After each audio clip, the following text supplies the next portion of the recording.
How to change email in Nintendo account.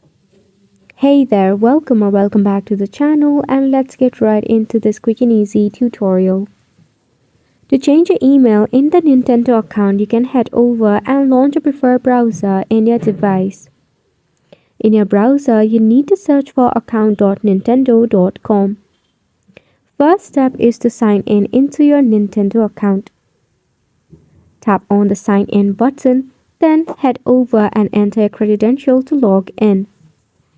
Once you have successfully logged in, you need to check out for the option of security settings. In the security settings, navigate to the option of email address. Now once you are in there, you can actually change your email address. However, before you change your email address, you will have to verify your identity. It will ask you to re-enter your password. After you do so, you'll be able to verify your email address. That is, a link will be provided to your designated email address. You will have to click on the link, then verify yourself as well. Once you verify your email address, you'll be given a verification code as well, which you can enter.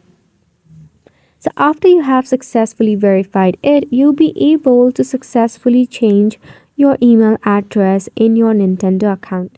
This sums up the tutorial as well. Thank you so much for tuning in.